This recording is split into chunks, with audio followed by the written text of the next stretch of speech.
जय श्री कृष्ण। श्रीमद्भागवत महापुराण प्रथम खंड पंचम स्कंद 18वां अध्याय। भिन्न भिन्न वर्षों का वर्णन।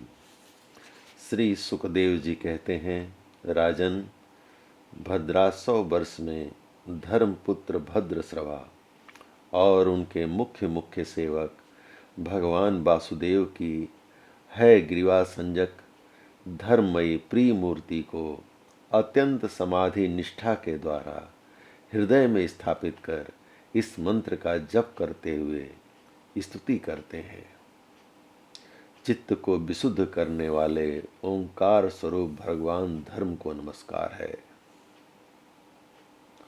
ओम नमो भगवते धर्मायात्म विशोधनाय नमः इति। ओह, भगवान की लीला बड़ी विचित्र है, जिसके कारण यह जीव संपूर्ण लोकों का संहार करने वाले काल को देखकर भी नहीं देखता और तुच्छ विषयों का सेवन करने के लिए, पापमय विचारों की उधेड़ बुन में सेवन करने के लिए, पापमय विचारों की उधेड़ बुन में लगा हुआ अपने ही हाथों अपने पुत्र और पितादि की लाश को जलाकर भी स्वयं जीते रहने की इच्छा करता है। विद्वान लोग जगत को नश्वर बताते हैं और सूक्ष्मदर्शी आत्मज्ञानी ऐसा ही देखते भी हैं, तो भी जन्म रहित प्रभु आपकी माया से लोग मोहित हो जाते हैं। आप अनादि हैं तथा आपके कृत्य बड़े विस्मयजनक हैं। मैं आपको नमस्कार करता हूँ। परमात्मन, आप अकर्ता और माया के आवरण से रहित हैं, तो भी जगत की उत्पत्ति, स्थिति और प्रलय ये आपके ही कर्म माने गए हैं। सो ठीक ही है, इसमें कोई आश्चर्य की बात नहीं है, क्योंकि सर्वात्म रूप से आप ही संपूर्ण कार्यों के कारण हैं और अपने शुद्ध स्वरूप में इस कार्य कारण भाव से सर्वथा अतीत हैं। आपका विग्रह मनुष्य और घोड़े का संयुक्त रूप है। प्रलय काल में जब तमह प्रधान दैत्यगण वेदों को चुरा ले गए थे, तब ब्रह्मा जी के प्रार्थना करने पर आपने उन्हें रसातल से ला कर दिया था। ऐसे अमोघ लीला करने वाले सत्य संकल्प आपको मैं नमस्कार करता हूँ। हरिवर्ष खंड में भगवान नृसिंह रूप से रहते हैं।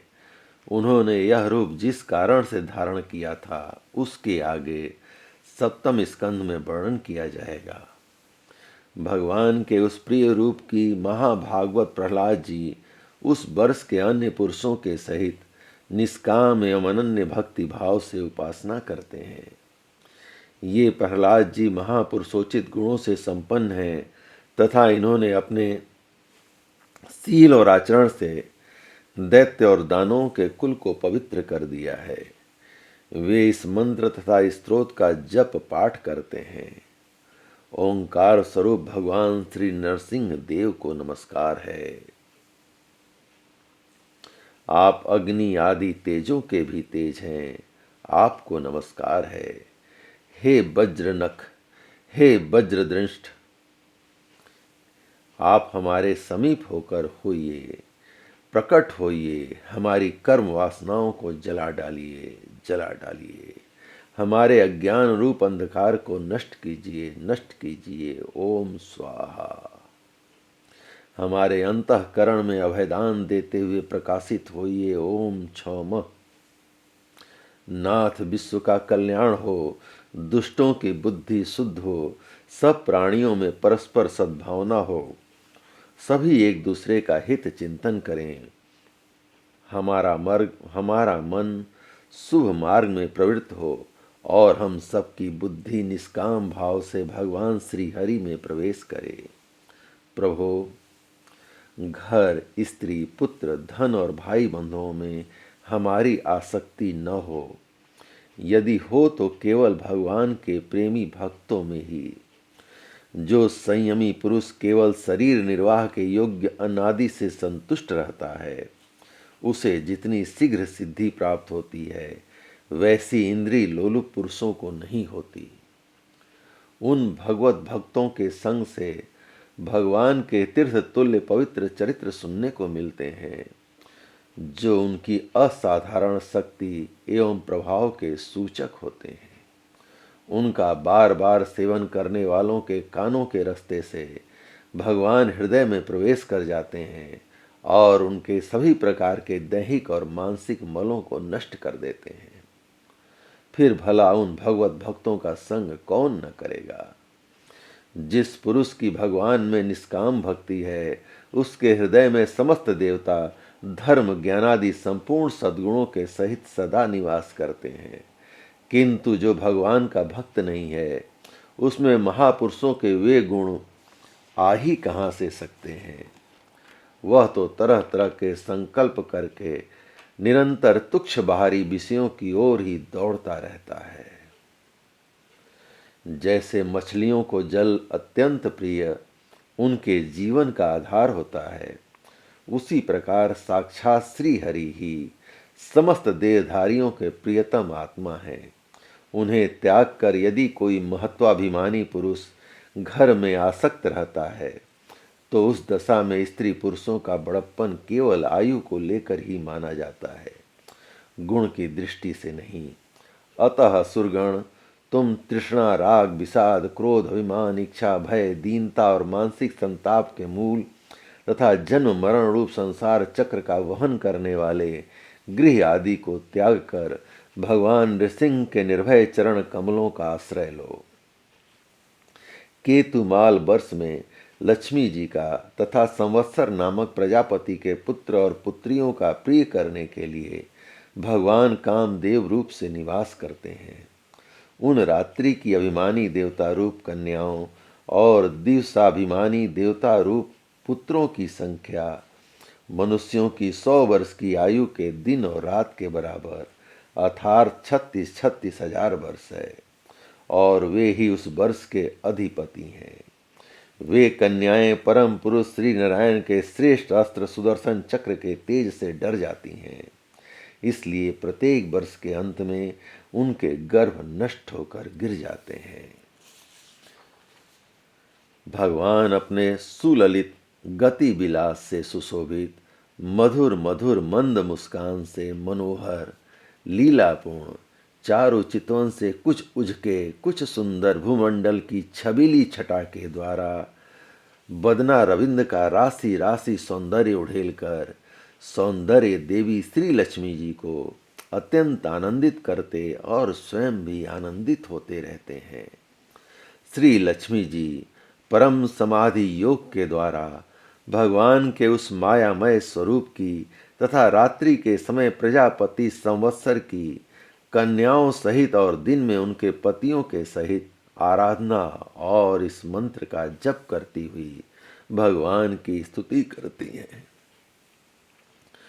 जो इंद्रियों के नियंता और संपूर्ण श्रेष्ठ वस्तुओं के आकार हैं, क्रिया शक्ति, ज्ञान शक्ति और संकल्प अध्यवसाय आदि चित्त के धर्मों तथा उनके विषयों के अधीश्वर हैं, 11 इंद्रिय और 5 विषय इन 16 कलाओं से युक्त हैं, वेदोक्त कर्मों से प्राप्त होते हैं तथा अन्नमय, अमृतमय और सर्वमय उन मानसिक, ऐन्द्रिक एवं शारीरिक बल स्वरूप परम सुंदर भगवान कामदेव को ओम ह्राम ह्रीम ह्रूम इन बीज मंत्रों के सहित सब ओर से नमस्कार है। ओम ह्राम ह्रीम ह्रूम।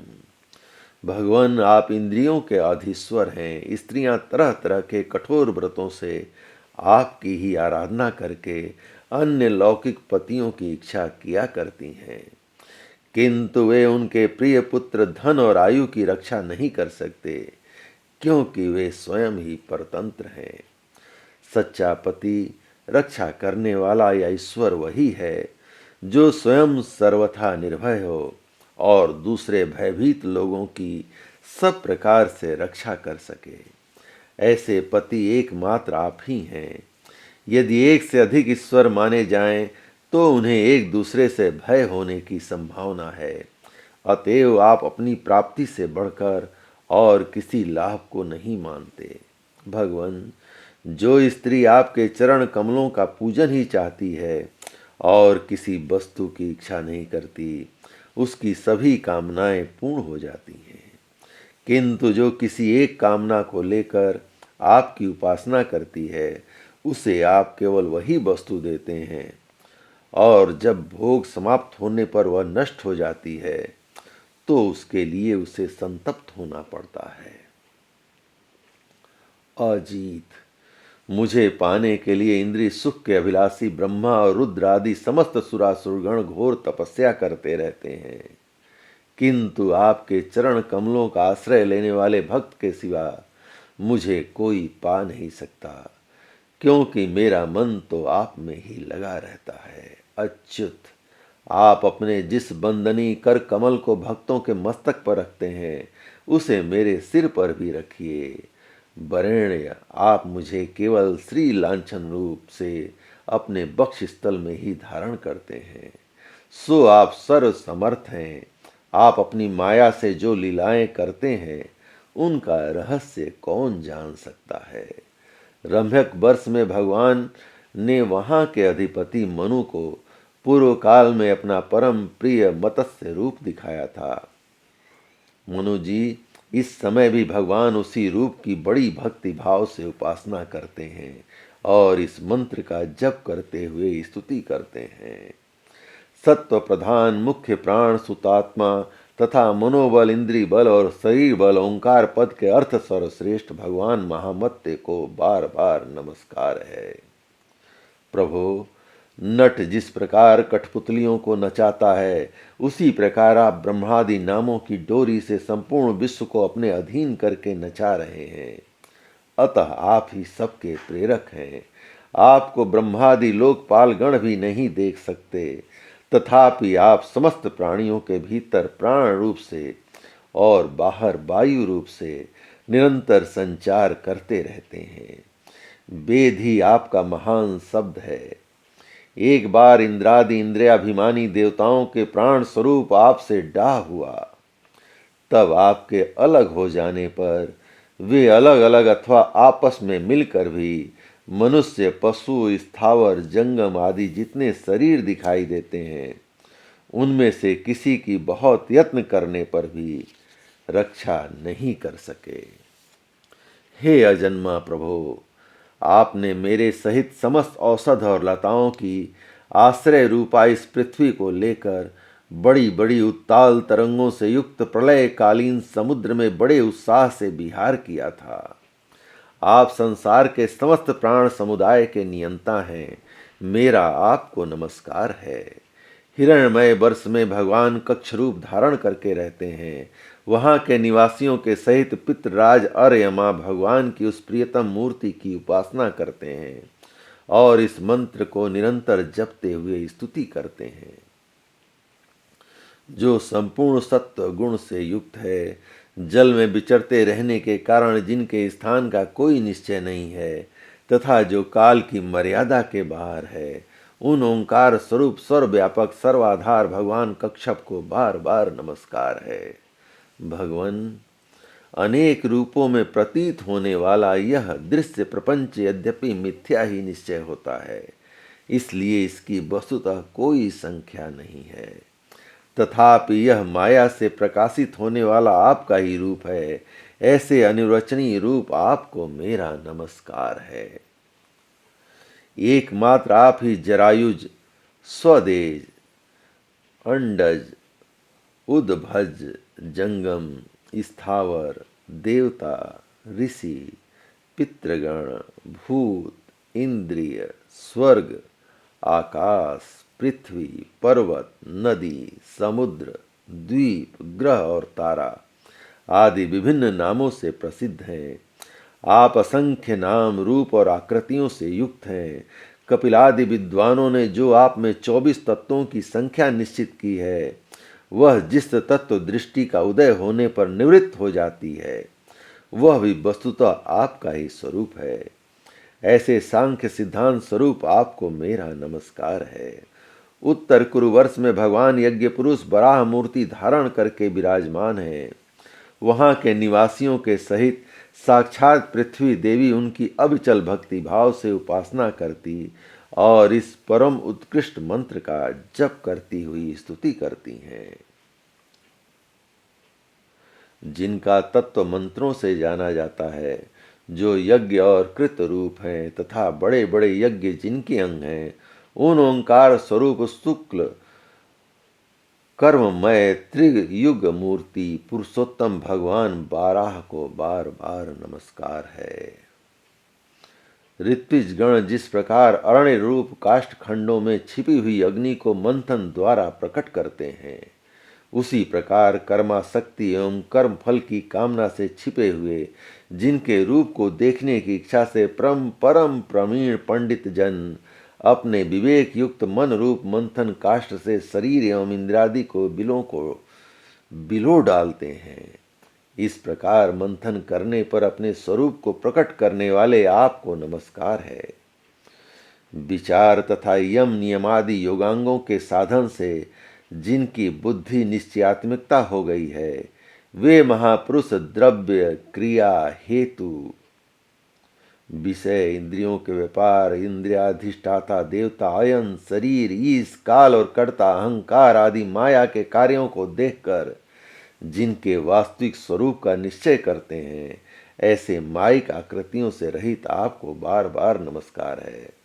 जिस प्रकार लोहा जड़ होने पर भी चुंबक की सन्निधि मात्र से चलने फिरने लगता है, उसी प्रकार जिन सर्व साक्षी की इच्छा मात्र से, जो अपने लिए नहीं है बल्कि समस्त प्राणियों के लिए होती है, प्रकृति अपने गुणों के द्वारा जगत की उत्पत्ति स्थिति और प्रलय करती रहती है, ऐसे संपूर्ण गुणों एवं कर्मों के साक्षी आपको नमस्कार है। आप जगत के कारणभूत आदि सूकर हैं। जिस प्रकार एक हाथी दूसरे हाथी को पछाड़ देता है, उसी प्रकार गजराज के समान क्रीड़ा करते हुए आप युद्ध में अपने प्रतिद्वंदी हिरणाक्ष दैत्य को दलित करके मुझे अपनी दाढ़ों की नोक पर रखकर रसातल से प्रलय पयोधि के बाहर निकले थे। मैं आप सर्वशक्तिमान प्रभु को बार बार नमस्कार करती हूँ। जय श्री कृष्ण।